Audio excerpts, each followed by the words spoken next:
Hello and welcome to Channel Sports on Sunday. I'm Cecilia Omogbe right here in Lagos. Ken Achanago will join me from London. Of course, we'll be having other Zoom guests.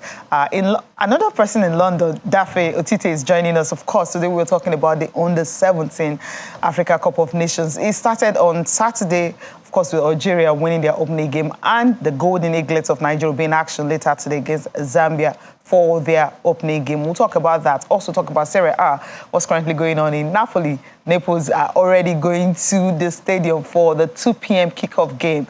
They are already on their way. Celebrations started as far as on Thursday night because they're on the verge of winning their first Serie A title in 33 years. Also, we'll talk about the Waffle B tournament for women. We have the squad that have been called to camp. 30 players. Christopher Danjuma has called 30 players for the Falconet camp ahead of the Waffle B tournament taking place in Ghana starting May 20th. And also talk about EPL and the MPFL and also the case concerning the NFF disciplinary committee about the Remo Stars, Gombe and Wiki Tourists. These are some of the stuff we'll be talking about on Sunday Sports this afternoon. Of course, right here in the studio, Theophilus Agbolao is here. How you doing? I'm awesome. I'm good. Yeah, you're awesome. Yeah. How won't you be? Barcelona is about winning their title. Obviously, I get that. But then again, to talk about Napoli after 33 years. Yeah, it's a long time. Very long time. I just hope. Yeah, exactly. I just hope Arsenal fans don't have to wait that long, though. Okay. that is turbulent. Ken Achanago, of course, is in London joining me right now. Ken, good afternoon. Good afternoon, Sissy. Yeah, how are you guys in the studio? How is Lagos? Is this still raining cats and dogs and hippos over there? Yeah, it did yesterday, but at least they fair weather today. Except the traffic. The traffic itself. We're bracing it. We are counting down to when the road will be finally open. Yes, but we're having sunshine here. I wish I can go outside and see what is happening. We're having sun. It wasn't when I came when Daffy and Co were laughing at me. So right now we're adjusting to the system.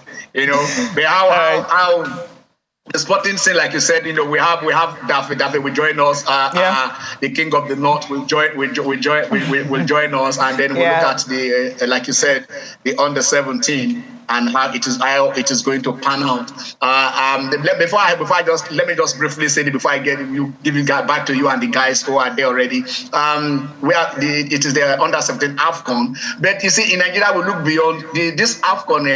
There was a time that the sport minister said, at the qualifying for the AFCON is our birthright. Unfortunately, that year, that was in '86, we couldn't qualify in Egypt, and that was the irony of it all. But the Under-17, I can confidently say is our birthright. I'm just looking at some of the stats here now. Most championship, Nigeria from the very first one, which coincidentally Nduka Agbade, who is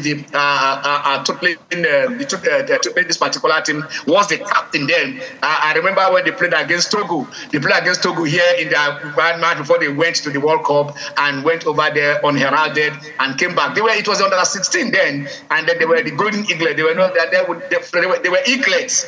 They were Eaglets. When they won the trophy, they became the Golden Eaglet. And they were not called the World Golden Eaglet. I don't know evolution, but right now they are back to the Golden Eaglet. The word was removed. So, and the World Cup, like I said, we are the best Under-17 nation in the whole wide world, They take that to the bank. Nigeria has won it 5 times. No other nation has done that. We have most finishes at the top 2 have been in the final 8 times, and then we are in the top 3. The top 3 we have been there in how many times? You can count that. Another 8 times we've been in the top 3. So here, let us see how we can get a new crop of. We started last week. We always have a lot on that. Back to the grassroots, getting the kids at their right ages. I'm just being told that all of them, the MRI, they help pass the MR, which was good news. All of them that. But then let us not wait for MRI to pass to our kids for us. Let us have that culture of going there, getting the right people, being the right kids, representing us at the right championship, and then building the right future, because it is a conveyor belt from Under-16, 17 to Under-20, right there to 23, and then to the senior national team. So I mean, as you and the guys are there. The experts are in the house. These guys know the players whatever it is. So let the action begin, Sisi. All right, we're supposed to start with Osimhen Serie A title, but then Kenneth already jumped the gun. No, let's continue with your under-17 because we got all of them right here. Dafe Otite is joining us from London, and of course we're talking under-17, and you also have Moise Suleiman joining us from Kaduna. Dafe, of course, is a football blogger. I mean, you can go to his blog. He writes a lot about local football, especially, I don't know, he knows so much about Nigerian players, especially at the youth level. And of course, you have Moise, who also understands youth football and also will be joining us from Kaduna. He's a presenter and also a producer with Liberty FM in Kaduna. Moise, Dafe, good afternoon, guys. Good afternoon, Sisi, and good afternoon, everybody watching the program, wherever you are in the world. Good afternoon, everybody. Yeah, good afternoon, Sisi. Good afternoon, Kenny, and to everybody there in the studio. Thank you for having me. All right. Start off with you, Dafe. You know, when the coach of the Golden Eaglet was talking at the press conference on Saturday, he talked about the fact that the Golden Eaglets are actually under pressure because of the numbers of goals they've scored from January till now, by 116 or thereabout. I mean, they're just scoring goals as if it's going out of fashion. And not just that, Ken Ocholongo already pointed it out, the kind of pedigree Nigeria has when it comes to the under-17 at the world level, not just at African level. African level, yes, we won it twice, but at the world level, where happens to be the best. It's like the team is under pressure. They're going to do their best to see how they can actually turn the pressure into success. Do you think this crop of players that we have, and also the coach, they can win it for the first time in 16 years? It's possible. It's possible. But when you listen to what the coach has said, and when you also listen to what a lot of pundits have been saying, I think we're trying to curb this pressure. Because a lot of the noises we hear is it's not about winning at this level. It's about developing players. It's about creating a pathway for players. I think at the end of the day, they know what they want to do, but they don't want to hype the temperature, if you like. The players are good. We have a very, very good pedigree. And when you have a very good pedigree at that level, it comes with its own pressure. And I think this is the coach's way of reducing that pressure on the boys and preparing them for what's going to come. Don't forget, many of these boys, they are 15, 16, 17. They are very young and have never played at this level before. So this is probably their first acid test, if you like. And I can see that he has done a lot of work with them, not just on training, doing free kicks, passing, but also psychologically. They sit down and try and mentally prepare these boys. So it's good to see, and hopefully, fingers crossed, the first target is to get to the semi-final and that World Cup ticket. I think that would be their focus, and they're trying to take it game by game rather than jumping ahead as most of us Nigerians do. We look at the match today, but we're already thinking about the World Cup.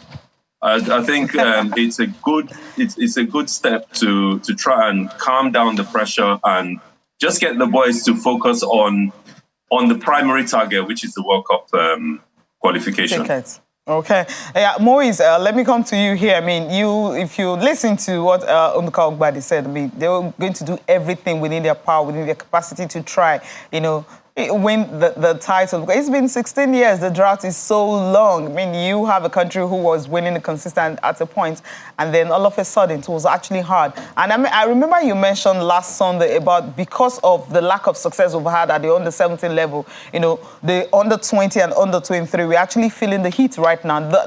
Those success that we recorded the last time, it's already gone. So you're not seeing that progression at under-20 level. The current squad that we have, we'll take a look at the list shortly. The current squad that we have, can they really do justice to this tournament in Algeria?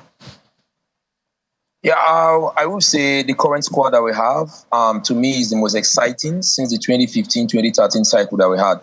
after 2013, 2015, this is the most exciting squad of players we have ever gathered together at this level. And I'm not trying to mince word here. I have watched this team play in several friendly games. I've watched them play at the WAFU tournament. I saw them play at the main bowl of the Abuja National Stadium and a bit of their friendly game against the professional side in Kano Pillars, which they won. I must say, from the defense, right from the goalkeeper to the defenders, to the midfielders, to the attackers, I can mention the starting 11 from the top of my head. Okay. Very, very exciting team. A very, very exciting team. The one thing I will tell Nigerians is, I understand what Nduka Ogbadi is trying to do, just like Daffy said. What Ogbadi is trying to do is exactly what a coach in his position will do. It's ironic that we've only won the Under-17 AFCON twice. Within that period of time, we have won the World Cup 5 times, more than any other team in the world. So you need to find a way to strike a balance. The argument has always been that it's when we get to the world stage Under-17, that is when we play against normal Under-17. In Africa, the statement is that everybody cheats, so it's very difficult for you to cancel out each other. But when you go to the world stage, when you are playing against Europeans, it's easy for you to cancel them out. But this time around, the only thing that is working against this team is that for the first time that I know the Nigerian Under-17 team, we are presenting our youngest team ever. CAF said the MRI grade is grade 6. We went to the tournament with MRI grade of grade 4. We went to that tournament with a student from GSS3. We are in this very tournament with a student from SS1. We are in this tournament with a student of SS3. We are in this tournament with a boy who just started GSS2. And there is one who is in GSS1. I've been told he's on standby. These are the kids that were parading at the Under-17 AFCON. I mean, you have to go back to the 80s to see us parade this kind of young players. But the one thing these boys can do is that these boys can play. And today, I'm expecting them to play as expected. Yeah, interesting. You mentioned that you can actually, from the top of your head, you can actually name the first 11. Let's just take a look at the squad. If we have it ready, Nigeria's final squad, starting from the goalkeepers, the players that we have right there in Algeria. Some of them will be in action later today. You have a Richard Odo, who happens to be from HB Football Academy. You also have a Temi Oluwa Alakin, Box to Box Football Academy. That's where he is from. Gift Ade of Paul E.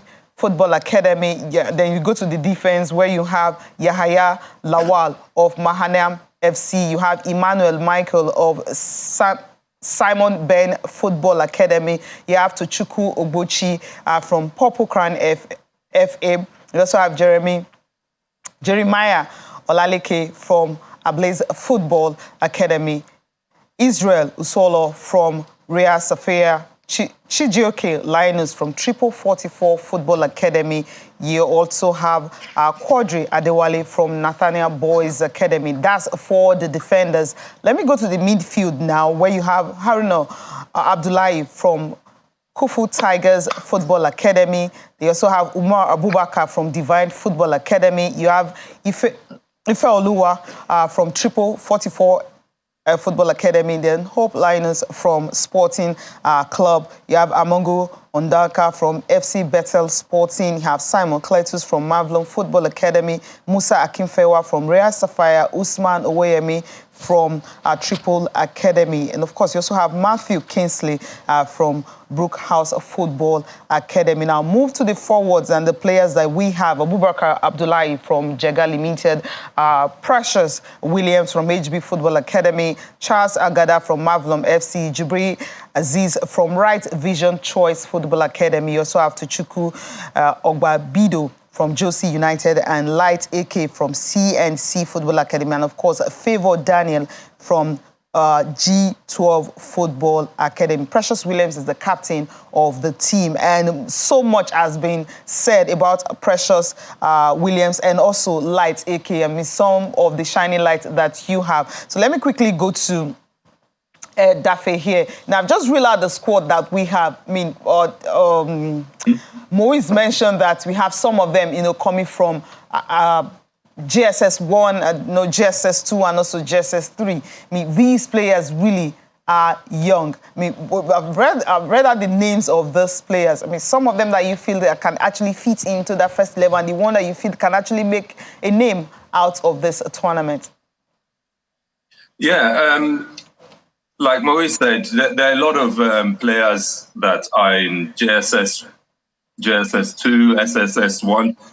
There are also a couple of players, well, at least one player that I know that was with the camp but had to be withdrawn because of school exams, if you like. So there are real secondary school students. This is the level that we should be at. I think the issue we have is a coordinated secondary school competition in order to bring all these boys out.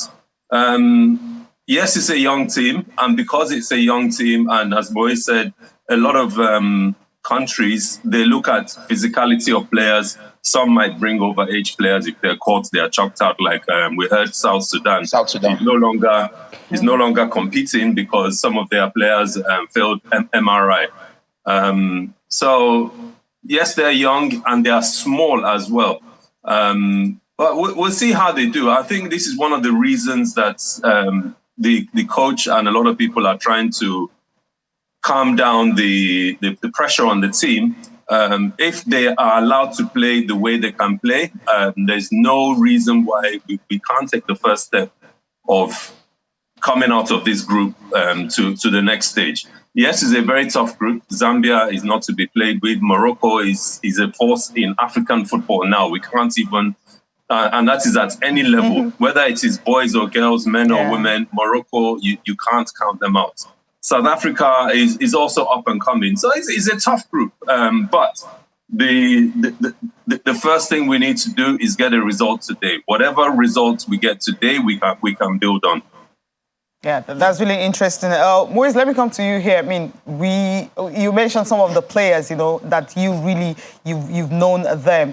You see anyone really, how many do you think can actually make a mark? Or rather, can they translate the goals that they scored all through the friendlies they were playing into this tournament in Nigeria? Let me start by telling you that if I want to pick, I'll pick the entire team. And I'm being very, very honest with you. All right. From the goalkeeper, Richard Odo, who was voted the man of the match in the final game against WAFU tournament. He's a modern-day goalkeeper. He can play with his legs and he has cat-like reflexes. Very, very good. I mean, he's a young boy that is from Kaduna here. I think I have known him for the past... He was in GSS 1 when he started playing with the senior team of the local club he was playing for in Kaduna. He was so little from primary 6 then. And he was a goalkeeper. He was always crying whenever he scored. And he can play. Sometimes he plays as a striker. So he's a boy I know from Kaduna. There's Lawali as well, another Kaduna boy. Yes, Yahaya Danjuma Lawali, another Kaduna boy. He lives in an area called Kao. He's a right fullback. He has energy to burn. Then there is another one again, Emmanuel Michael. Again, another Kaduna boy. He plays for the academy of the wife of Moses Simon, Simeon Ben Football Academy. And in the front of them, there's Jeremiah Olaleke. Jeremiah Olaleke is the central defender that the coach are looking for who will pair with Jeremiah Olaleke because his regular pair, Miracle Ogogo, at the WAFU tournament was dropped. So it tells you about the level of competition in that team for a regular at the WAFU tournament not to make the team to the World Cup, even to the AFCON, even though he passed the MRI. Now, in midfield, there is one. The midfield was the one that was badly affected by the MRI. All three starting midfielders at the WAFU tournament all didn't make it to the AFCON. But, there is one boy, you mentioned his name, Ifeoluwa. Okay. I think his surname is a mouthful. Ifeoluwa Olowoburuku. Yeah. I mean, that's a mouthful. He wears jersey number 10. He'll be done in. I saw that kid play in Abuja. He plays for 3444 Academy. Yeah. And I could see an Okocha again in that young man. Whatever you think Okocha can do, that boy can do. He's so tiny. He's so small. The very first day he dazzled at the pitch, the GS of the NFF had to take a picture with him and do something. He's such a tricky customer. I mean, you expect Simon Cletus too. He can play as a central defender and also as a defensive midfielder. Then there's the free scorer Umar Abubakar. You can't hardly tell if it's Abubakar that is striking or if it's Abubakar Abdullahi that is striking. Umar Abubakar and Abubakar Abdullahi, they dovetail nicely. They complement each other really well and in attack. This is a debate that started in Abuja 3 months ago. I think at this level, from what we have seen, Abubakar Abdullahi is even more talented than Victor Osimhen at this level. Okay. He's out of. I just pray he plays at this level. He's a boy I knew right here from Kaduna as well. I just pray he plays to his level. He's one hell of a talent. Then there is Charles Agada. Already, Charles Agada has been invited for trial by Granada of Spain. He is the SS1 student in the team. He has been invited for trial by Granada of Spain. He visited Granada, trained with them, and what Granada are doing is to steal a match on their rival. Then there is the captain, Precious Williams. He didn't have the best of tournament, but I'll tell you one thing, there's anybody who has the ability to single-handedly wreck a team in that squad, it is Precious Williams. Then there's Light Ike. Ironically, Light Ike has never been a regular. Coming off the bench, provoking memories of Ole Gunnar Solskjaer. He's a baby-faced assassin. He's light in complexion and he's called Light. And when he comes in, he doesn't take things lightly with his opponent. He's very, very deadly as well. So from defense, where you have Emmanuel Michael, 4 games at the WAFU tournament, man of the match in 3 games. A left fullback. He scored 3 free kicks at the WAFU tournament. That is not all. He had a hand in all but one of the goals that the team scored at the WAFU tournament. So you don't have this. In fact, at the WAFU tournament, the entire game they played, their players always picked up the man of the match award. We are flirting with one of the most talented and youngest Nigerian team to have ever played at this level. That is if they are able to bring their level to bear later today, starting from today. Interesting. I love the way you actually dissect this, but we need to go on a break. When we come back, we'll wrap this up. Yeah, welcome back. Let me quickly go to Dafe before we let him go. Now, Dafe, what will be success for you for this talented crop of players? Because that's how Moise has tagged them. I mean, they're so talented, even more than the others we've had. The Osimhen set and the Kelechi Iheanacho set. What will be success for you with this squad? Okay, two things. One is qualifying for the World Cup is success. And then the second one is long-term success for these players to follow in the steps of our illustrious golden eaglets over the ages. I mean, when we look at the graduates from right from the first one in 1986, all them Nwankwo Kanu, Jonathan Akpoboriye, Mikel Obi, they all came through the under-17 ranks, through the under-20s to the senior team. Even some of them that did not even win the World Cup have become some of our most celebrated footballers today. And this is what youth football is about. It's about developing players for the future. And yes, when we look at our Super Eagles today, it is filled with the class of 2013 and 2015. So the likes of Osimhen, the likes of Chukwueze, even Francis Uzoho was at the 2013 World Cup. Taiwo Awoniyi, Kelechi Iheanacho. So that is what I will class as success for these boys. One, crossing the Rubicon to the World Cup, and 2, developing them into world stars, so that in 5 to 6 years' time, we see them coming through to the senior national team and playing at the highest clubs. I mean, I was in Napoli in October, and you can see the way the whole city is geared behind Victor Osimhen. That is success. And this is what we're looking for these boys. All right, thank you so much for finding out time to actually join us this morning on the Under-17. Of course, as the tournament goes on, we'll definitely always have you on the show. Thank you very much for having me, and thank you to everybody else on the panel. And Nigeria at large. Thank you.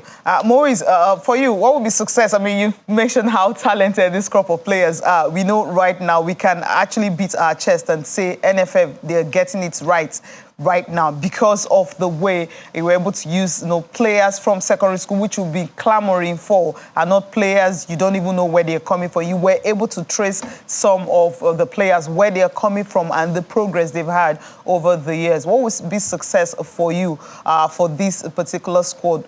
Should they win, or maybe if they don't win it, but what would be success for you in Algeria for these players? I think I go with what Dafe said, word for word with everything that Dafe has just said. Because if you look at the present crop of the Super Eagles players, apart from the players born abroad, and even at that, Usemi Ajayi had a stint with the Nigerian under-20 team of John Ubu. So every single player presently in the Super Eagles played for the youth team of Nigeria. Any single player that was born in Nigeria, people will say, what about Sadiq Kumar? Sadiq Kumar was in the camp of the under-17 in 2013 with the likes of them, Isaac Sources and Co, before he had to travel to Italy, to start his career at Spezia. So it has always been the breeding ground, and it starts by qualifying for the World Cup. Success for me is qualifying for the World Cup. I don't need them to win the AFCON. No, I will not be that greedy. Qualify for the World Cup. Let's see these players move from one phase to another, like Dafe said, cross the Rubicon and move to the senior national team. We just want them to progress. If 4 or 5 of them are in the Super Eagles in the next 2 to 3 years, that will be remarkable progress for me. And I sincerely believe that their talent will definitely take them to that very level. So progress to me for this team is, first of all, picking a World Cup ticket, and then second of all, having 1, 2, 3 of them progress to the senior national team in the coming years. All right, we wish them of the best because they're playing Zambia today. That's how it starts. Win your first game and you get progression from there. Let me quickly, Moise, you're going to remain with us because I'm going to ask you 2 or 3 questions concerning the outcome of the NFF Disciplinary Committee. So I'll keep you while we sign out Dafe, and of course we'll have Deputy Governor of Edo State. If you can join us, because the story is Benin Insurance are threatening to actually pull out of the league because of that decision coming from NFF Disciplinary Committee on Friday. But right here in the studio, Miami joins us in Lagos. You brave the traffic. Good afternoon. It's a pleasure of being here. And of course, you saw the news alert that today actually should be the handover date, the completion date for that everlasting project. Yeah, everlasting. Indeed. Just a quick one on your thoughts on the Golden Eaglets quickly. Just 30 seconds, wrap it up. Yes, it's a developmental program. However, once you qualify for the competition, you are not expected to be beaten. Like, you go there for fair play trophy. So you have to compete fairly, and actually hope to win.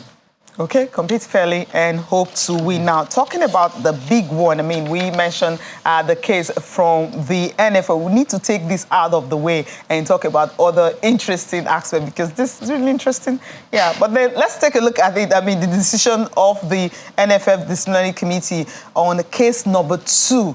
That's going to be our focus between Remo Stars and Gombe United. Now, let's see the findings, if we can quickly see that findings before we start asking the questions. According to the committee, they found from the match report and video evidence that the match venue was secured and calm during and after the game, and also that Mr. Ekene Abubakar Adams, the general manager of Remo Stars FC, encroached into the restricted area. That's the match officials' dressing room. He was there. They established that. And also established that that there was no available evidence to prove the alleged act of assault against the referee by the said Ekene, and also that the physical appearance and medical condition of the said Eke, as shown in the match video, and also he appeared before the committee, revealed that he was on oxygen support and so may not have the capacity to raise a hand to hit or violently assault another, as claimed by the referee.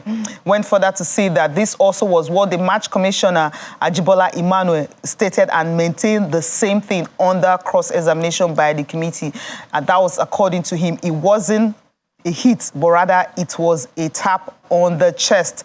That's according to the match commissioner. Then you go to number 4 of that findings, that the committee is of the opinion that the act of tapping cannot be classified as assault. Assault is defined in the Black Laws Dictionary as a violent attack by physical means of blow or weapons. That's according to what the committee arrived at. And that the reports of the match commissioner and center referee were very much discredited. So this committee deems it unsafe to rely on the said reports. And so the report of the match commissioner says the referee was hit on the chest. The said Ekene only admitted tapping the referee mildly, while the referee insisted that he was hit, thereby sustained injury as a result of the action. They said, furthermore, when they had to watch the video, they now discovered that the clip tendered by Remo Stars and the physical appearance of the referee shown in the video clip while leaving the stadium did not show any sign of unfitness on his part. because he was seen walking away majestically without any aid or assistance. So he was free, even making calls and calling unknown individuals. That's according to the findings. And now the decisions by the disciplinary committee. So they now hereby, so according to the findings, that there was actually adequate security during the match, which resulted. There was adequate security in the stadium. And so the committee also disagreed with the IMC in paragraph 2 of the findings of the one that has to do with restricted areas, that there was no assault on the referee, but then agreed that he went to the restricted areas. And also, if you go to number 4, according to the decision, that they had to... Okay, let me just read the number 4. The committee agrees with IMC in paragraph 4 of its findings as contained in the summary jurisdiction notice only to the extent that Remo Stars failed to ensure the restrictions of access to unauthorized persons to restricted areas, particularly the match officials' dressing room. And of course, number 5, which is the fine of 500,000 naira only imposed on Remo FC for failure to provide adequate security for the match official before and during and after the match is hereby set aside. So they won't be paying the 500,000 because according to them, enough security was provided. And of course, go to number 6 of the decision is the committee affirms the fine of 500,000 naira only imposed on the failure to enhance restriction by unauthorized persons. So this was actually affirmed. So they will pay this one. Then the order of deducting 3 points and 3 goals from the accumulated points or goals of Remo Stars from the assault of match official was also set aside because according to them, it wasn't an assault, it was a tap. Then you now have the fine of 250,000 naira being compensatory payment to the assaulted referee is hereby set aside. So they won't be paying any amount to the center referee, Uka Ndubisi, for that. And of course, an order for immediate prosecution of Mr. Ekene Abubakar Adams for carrying out the assault of a match official is hereby set aside. So it's been set aside because according to them, it was a hit. But then if you now go to number 10, the order actually banning Abubakar Adams from all MPFL-related activities for the rest of the season is hereby affirmed. And the reason why this is so is because he went to unauthorized, restricted area. That's the only reason he's being banned from all NPFL football activities for the rest of the year.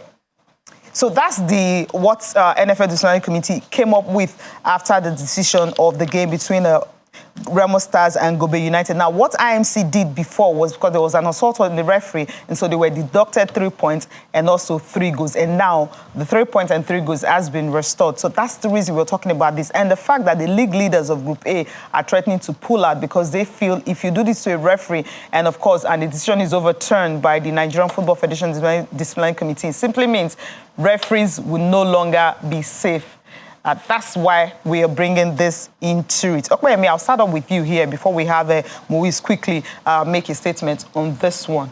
You know, when this happened, we're happy that IMC, Interim Management Committee, is actually swift in taking actions against clubs. They don't need to wait till the end of the season before decisions are made. But when NFF Disciplinary Committee was inaugurated and some of the decisions they came up with, this happens to be one of the most controversial of all the decisions that they made.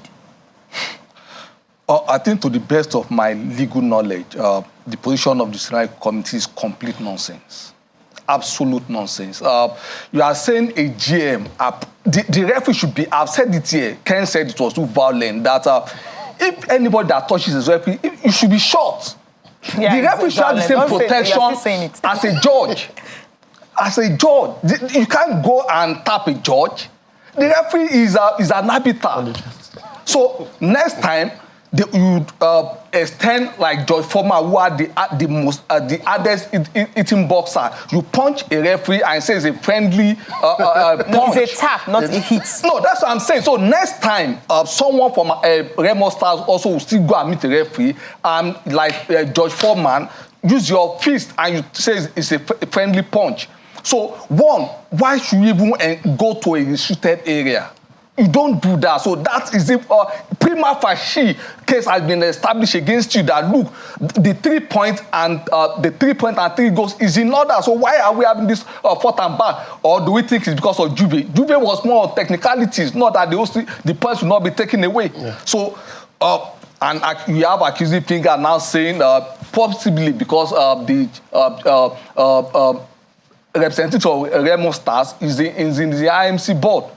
So you've given ground for these acquisitions, these claims to even be valid. So I think it's something that should be reversed, and they are not doing justice to this fragile league. Is in bad taste, not fragile. In good faith. Yeah, Maurice, let me quickly come to you here before we let you go. I know we'll be keeping you for a long time. Your thoughts on this NFF decision, because Okoyemi just mentioned that this is becoming in bad taste because the league, according to him, is very fragile. When you're having decisions like this, how do you now trust, the NFF or IMC to actually make good decisions that will affect, the progress of this league? This decision, I found it appalling. I found it disgusting, and I found it very, very reprehensible. I mean, it's an insult that we can come up with some of the claims made in the NFF and statement. For instance, you said you saw where the referee was walking unhindered. You said the referee was walking, but you don't have a video to show us where the referee's chest was tapped by Ekene Adams. You don't have that video, but you have the video to show us when the referee was walking away unhurt. How does that make sense? Make me understand. So the videos that you have in the tunnel is now only showing you where the referee was walking away unhurt, but can't show you where Ekene did not attack the referee but only tapped his chest. And I don't understand. Their definition of assault is a mockery to what education is all about. Once you go to a restricted area and make a physical contact with the referee, automatically it becomes assault. Automatically it becomes assault. And even assault and dissent, there's a thin line between assault and dissent. And you said from the physical and for the physical appearance and medical condition of Ekene as shown in the match day video, the GM of Remo Stars, that he doesn't have the capacity to raise the hand to hit, but he could raise his hand and tap somebody's chest. I reconcile these two things. Ekene is a personal friend, a very good friend of mine. But hey, when you do the crime, you have to do the time. The decision of the O&D is in bad taste, is disgraceful, is disgusting, but it's not the first time it's happening. The O&D of the NFF has been making such kind of pronouncement ever since the day of the LMC, but the LMC have been taking the hit. This time around, they have shifted their biased nature to the IMC tenure, and we are still seeing this ugly business. If we continue this way, this fragile league will never live to stand. Thank you. All right, thank you very much. So we'll rest it there for you. So we'll just quickly let you go now. Moise, thank you so much for joining us again this afternoon. Next week, of course, we'll be having you because we'll be wrapping up the league and the progress, of course, the sustenance and everything on how we can actually make it better. Thank you so much for joining us.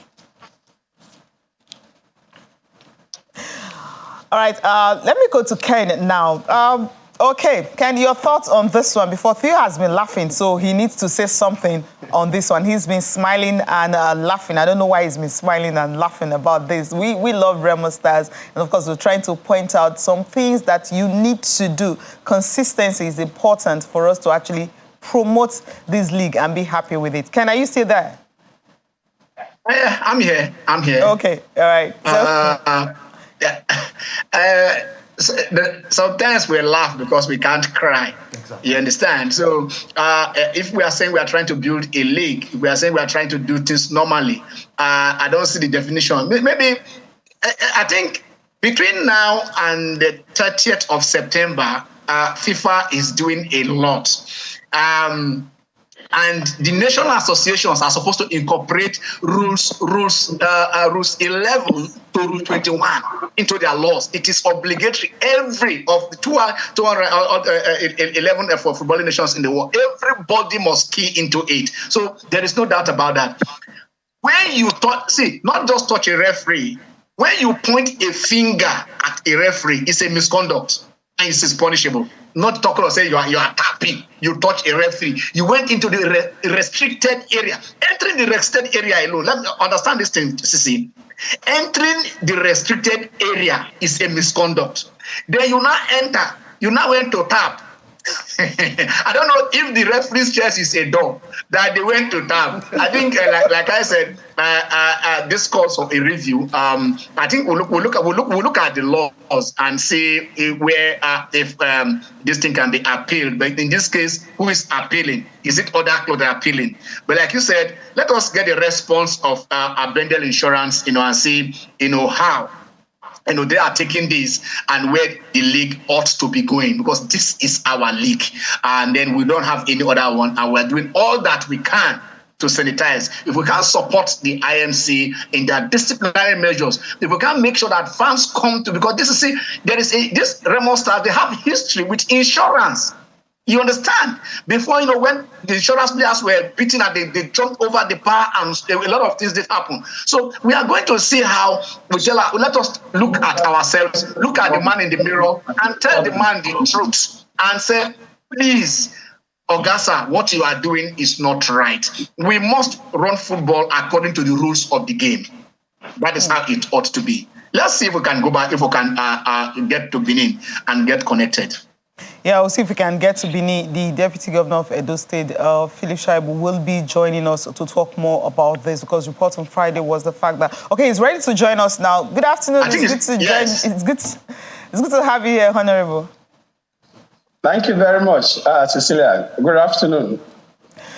All right, the story is everywhere, so we just want to hear this confirmation from you. Benin Insurance is in action today, but then following the judgment coming from the NFF Disciplinary Committee, which most people have actually condemned, that it is not right, because we're having a league that is really fragile, trying to make progress with what happened in the previous season. But this decision by the NFF, and of course, the report is that Benin Insurance, league leaders of Group A, who are unbeaten, wants to pull out. Can you confirm this for us? We'll take it from there. Yeah, good afternoon once more. Thank you for the work you are doing. I want to congratulate and thank Channel for this program. Benin Insurance is going to be having its board meeting on Tuesday. But before the board meeting, we have caused a letter to be written to NFF of our intention to withdraw from the league. For us, the IMC have done a good job. The league has been very stable. And for us, it's about confidence in our players. We are not just interested in winning. It's not about Benin Insurance winning the league or Imba winning the league. It's about Nigeria winning Nations Cup, Nigeria winning World Cup, and Nigeria winning all the international engagement. And the only way we can achieve that is when you have a league in Nigeria that the players can express themselves. When you have a league in Nigeria where the referees will refer the games according to the rules. When you can no longer guarantee the safety of the referee, I cannot allow my players to go and play, because my players will not be, their security will not be guaranteed. And interestingly, Remo is at it again. We have a player in Benin Insurance that can no longer play football because of the incident that happened in Ikene. Our number 9 has injury on his head. Benjamin, our number 5, anytime you see him, check his left side of his head. There is a stitch, about 4 stitches on his head. He was recently being invited to the under-23. We don't want hooliganism in sport. IMC has done very well. The fear of point deduction, the fear of being banned, is now the beginning of wisdom for clubs. If this decision is not reversed, Insurance will withdraw from the league. Interesting. That's a tough one. Let me quickly come to Okpehemi here in the studio. Theophilus, you'll be smiling and laughing. You just said he has confirmed that they will withdraw if this decision is not reversed. It's plain simple. When you cannot guarantee, there's something we call PTSD, post-traumatic stress disorder. It's happened before, and then it's happening again. It happened this time around, and the action was fast. It was swift. And it was just. People perceived it as just. And all of a sudden, it's being overturned.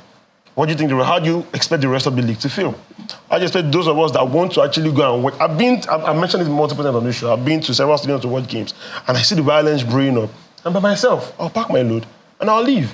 Because I am scared. If you are able to correct all of these things, we've held we've held the league so far. It's been very, very impressive. We've seen the games going on, referees coming out and, yes, making right calls, at least to the best of their own ability to all of that. It's been interesting. But all of a sudden, this is happening again. It's like, Moise put it, it's reprehensible. And you really cannot fault anybody if they decide that they don't want to be part of the shenanigans going on. It's really, really annoying. I feel that, like he just rightly put it, the fear of point deduction, yeah, it's the beginning of wisdom. By the time you understand that, by the time you commit a crime, you have to serve the time. Then you actually do what is right. I really find it disgusting that we still have to be talking about this at this very point in time, when all we have been doing so far was praise the league with the progress that we have made. And like you rightly put it, and we've said this thing multiple times, you really cannot go far if you don't get it right at home. No matter, if you look at what's happening in England, what's happening in Morocco, look at what's happening in Spain, when you get it right at home, then you can actually go out there and do what you're supposed to do. So I think I stand with them. That's what they decide to do. Interesting. DG, let me come to you again. I mean, you said if he's not reversed, Ben Insurance will pull out. But that simply means the league will just be in disarray, because if you have one club pulling out, what happened to the others? I mean, what happened to the season?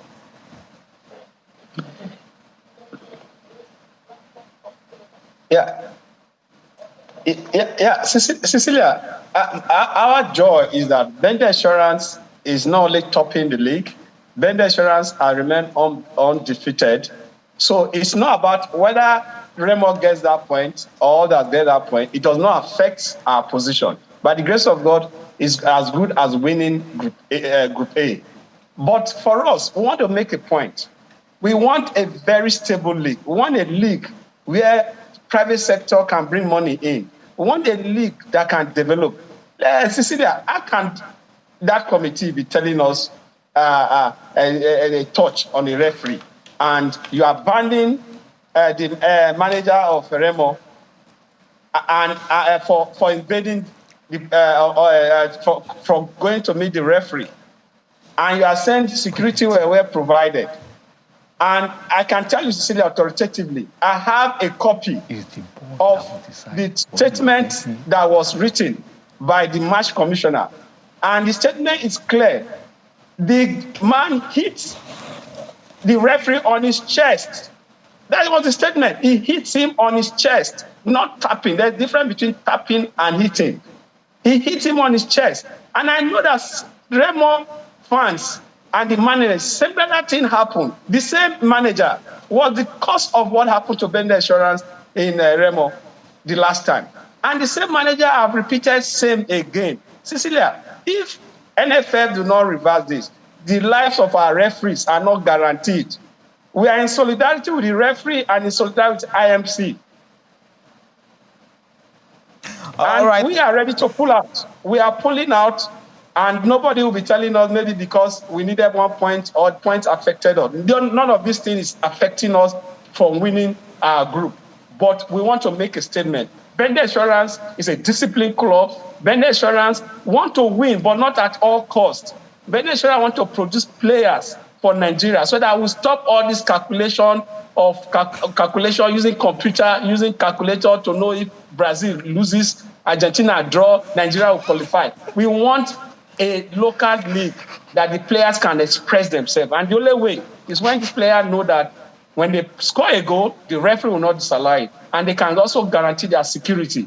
And that is the only way. We want a league that is stable, a league that will bring money to our clubs. And that is the way to go. Okay, just quickly before we let you go now, you said you're pulling out, but the board meeting is on Tuesday. Okay, yeah. Okay, Ken, before you come in, let's quickly just go on this break. When we come back, you ask your question. Go on a short break. You ask your questions when we come back from this break. So let's go to Ken in London. Ken? Yes, I want to ask the comrade about three questions. Okay. That I want to ask him. First and foremost has to do with this. Of course, he's saying insurance is going to meet. That means the board of insurance will meet and then they will come out with a decision on this, right? If we get to clearly. Yes. And then the other two, one, he is unique in the sense that not only is he managing, is in charge of the club, he is a player. So I want to ask him a question on the players' union, the direction that they are going, because prior before now, he knows Honorable Tajudeen Ajide, the former local government chairman of Serie, tried to bring them together, and after then, the house became a disorder. It is not the first time it is happening. Now, what are the efforts that he's putting in place? And then the other teams will be reading it, but want to hear it here and see how we can have a players' union that will guarantee the welfare of not just the player that, of course, insurance, you pay your salaries, and that go to the next question, which is the third one. 3 questions I'm asking you. One, and the third one is, what are you doing post Obaseki Shuaibu to make sure that insurance is not dependent on the funds of Edo State? All right, thank you very much. 3 in 1 question. I'll start with the last one. We are actually working towards recapitalizing, capitalizing Bender Insurance. We are taking Bender Insurance by the grace of God to capital market, and we are building a facility for them, dedicated facility for them, like their camp, permanent camp, which we also have accommodation for commercial purpose and for clubs that want to get out of their area for training. So there are some of the business openings that we're already doing. Their merchandise shops are almost completed, and I can tell you that so far, even before the merchandise shops are open, we're already raking in serious money from the sales of jerseys already and some other merchandise. For this year alone, we have raised close to 30 to 40 million already on sales of jersey alone for Bender Insurance. So and from sponsors, we've raked in about 150 million already from sponsors. So we are working towards getting $1 billion for Bender Insurance, and we take it to capital market beyond the facility we are putting in place that they can also make money from. So and we have set up a system for them that is completely different. When we rebranded Bender Insurance, we rebranded it from policies and laws and the management. And the management is so small, but very effective management. Unlike when we came on board, insurance have over 300 and something staff managing 35 players. You can imagine over 300 managing 35 players. But now you have a very small size, not up to 15 of them, including the welfare and the other, not up to 15 of them. In fact, 6 active officials that are actually in charge of Bender Insurance, and it is defined by directorate: welfare, transport, cleaning. It's divided into directorate. So it's a complete professional club that we have in Edo State. Before we concluded with the document, the rebranding document, we actually studied what Manchester United is doing, what Arsenal is doing, what Bayern Munich is doing, and also we checked also what Crystal Palace, because Crystal Palace have a very unique system, and we also checked what they are doing. So putting it together, we actually came up with that document that Crystal rebranded manual for Bender Insurance. And that manual included the behavior of players in camp, outside camp, and even at home. It all has, so that is why when we said Bender Insurance is a disciplined team, it's a disciplined team in all ramifications. We, the club owners, also have our own charge. There are certain things that we must do as the owner. If we don't do it too, there are penalties. And if the players do not do their own part, there are penalties. And that is why salary is number one in the welfare of players. And in our brand manual, between 24 to 30th of every month, we must pay salary. Failure to pay salary within this period attracts a 10% increment in all the players' salary the next month, if that is not done. So there are penalties, and any player that also lose form and is not able to meet up, there is also a reduction in the salary for that month. So every month, the salary of the players fluctuates depending on your performance, and that is what we've done. So that also has encouraged everybody to sit up. If you don't play a certain number of matches, that month your salary definitely will not, you will not smile home with a big salary. But when you do well, that month you have an increment in salary. Last month, for instance, 7 of our players received additional bonuses plus increase in salaries, while 3 dropped, and they also received, there was a drop in their salary. So that's what we're doing. And post us, it's just capitalizing vendor insurance and the facility we are putting in place where they can make money. Then for the Players Union, Players Union, I can bet you that this time we will get it right. And unfortunately, from the platform that we set up, I am seeing how sober even the members are becoming, those warring faction. You can see the Ogbede incident. You can see now Wisinuruma. So, and he's hitting on all of those. He's hitting on even those that are refused to reconcile all this way. And I can bet you we are having a headway, and I can bet that at the end of the day, we will have a players union that will be responsive, a players union that will put aside their personal interests for the collective interests of players that are retired and players that are in active distance. And we are involving all the players that are active presently in the last decisions that are taken. It's not going to be a decision of we, the retired, in quote, retired players. It's going to be a decision of both the active players and those that are retired. And the new constitution has defined everybody's role, the role of active players and the role of retired players. So I can bet you that this time we will get it right. Both sides have adopted the constitution. I think the issue now is about the name, and I think the name will not be a major problem. We are already consulting. I'm discussing with different persons. I am making calls, and I'm sure by the time we come back the next time, we will come out with a name that is adopted. We'll soon get you back on this show. Regularly. But let's see how progressive we are moving, and then the insurance model.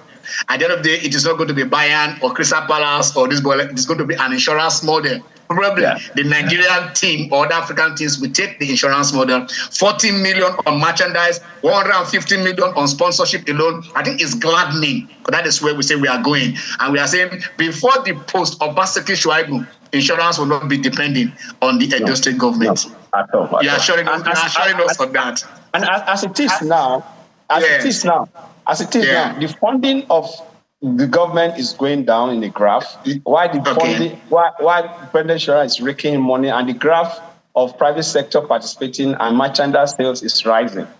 And what we intend to do is to bring down the government graph down and continue to increase the club's private sector initiative.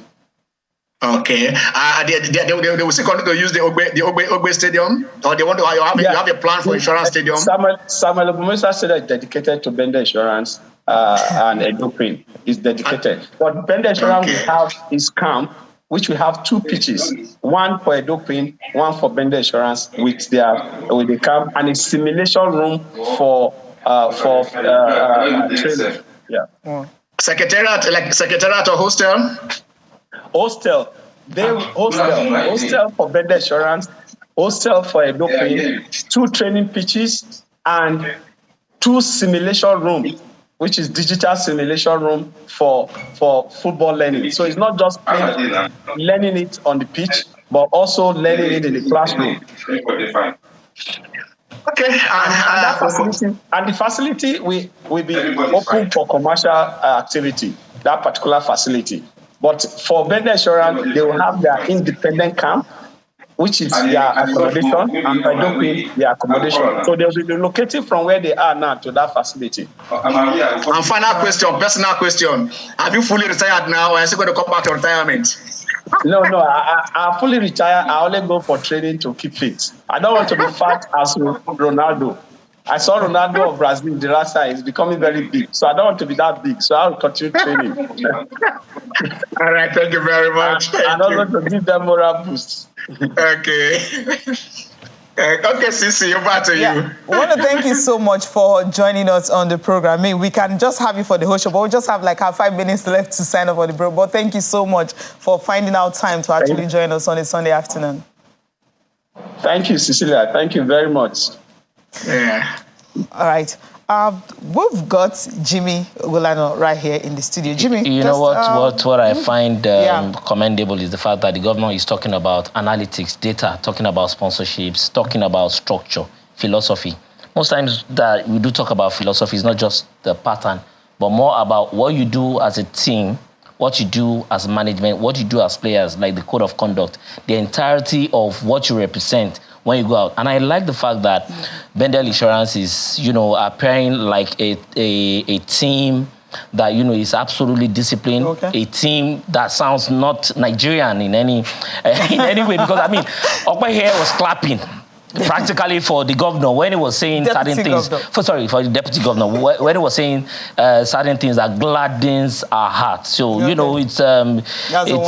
we've talked so much about Remo Stars, about how much they are done in terms of structure, in terms of infrastructure. So when they hear that we are complaining about them, about what whatever the officials, the supporters are doing, it's only normal. We want the best for Nigerian football, and it starts from, acknowledging the criticism, changing, reorienting your own fans and supporters and even your own officials, because, it's becoming one too many, and also the O&D, it's shameful. The decision is shameful. For someone that was supposed to be on oxygen support, I'm not able to relate it. I don't know whether you understand it, but I don't understand it. Okay. That's why I have to read everything out for others to also understand the perspective which the NFF Disciplinary Committee is coming from, and also the perspective IMC is coming from. And hopefully, we'll find a closure at the end of the day, and no team will pull out of the league simply because of this particular decision. And hopefully, no team will pull out. But we'll wait for their board meeting, which is going to be on Tuesday, right? Maybe after that,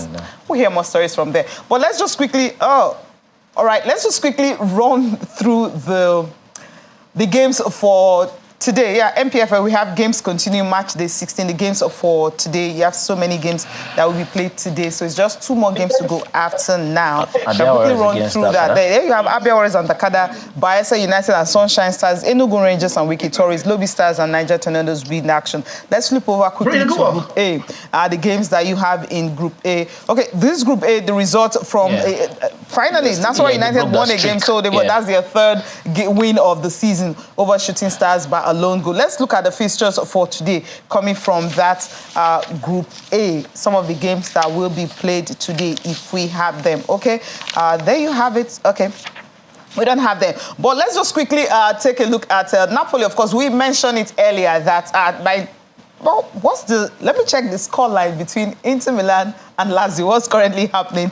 Whatever happens in that game, and if Serie A, if Napoli are able to defeat Salernitana, they will win their 33rd league title. That's why you have celebrations in Naples. They are celebrating simply because they know no matter what happens this weekend or next weekend, they will be winning their first league title in 33 years. And right here we have Victor Osimhen, who is a key factor in that. Osimhen, he's right now. You have this iconic mask that most of the fans are wearing simply because of Victor Osimhen. And also adorning themselves with black paint. Exactly. I said it several times. The building period started like almost 15 years ago. So many coaches, Ancelotti, Benitez and all of them, so many players. But again, what was missing, I think we just discovered this year, was just Victor Osimhen. Okay. And with their 3-1 loss today for Lazio, they just need to win their match today and they are crowned champions. Okay. Congratulations in advance to the under-17 team. I've seen some of the players, fantastic. Just like Moise did say, some of them are, very fantastic. And I also know that the science of football that he also does practice is something that Ubade preaches, is something that we'll be seeing, we'll appreciate. Even if they don't win, the most important thing is they're able to express themselves, give us good football, and we have something to be delighted about going into the future. All right. Okay, we want to wrap up. Michael Owen joked about Ronaldo's condition, and Ronaldo was furious, so that he won't be furious with the deputy governor. I think he's suffering from hypothyroidism. Now, bet money every 1,000 mil. Okay, Ken, you need to drop your pen right now because we need to leave this studio. My drop. Okay, let me just drop whatever I want to drop, gentlemen. Because by this time next week we should be celebrating. Inter did beat Lazio by 3-1. So they need 3 points. Any 3 points in any other way is enough for Osimhen to follow the footsteps of Diego Armando Maradona. That will be the celebration. We'll be celebrating with them and make sure that celebration also comes with their under-17. Am I dropping the pen right now? I'm saying, guys, handing over back to you guys in Lagos for a wonderful show. Yeah, all right. Just a quick one. The WAFU beat the Four Corners resumed their camp today. 30 players called to camp by Christopher Danjuma. Of course, we have players from the under-17 and also from the previous under-20 that went to Costa Rica last year. So by today, players will be in camp in Abuja. Thank you so much, guys, for coming on the program. Very pleasure to be here. Thank you so much for watching. I'm Cecilia Omogbe. Have a nice day.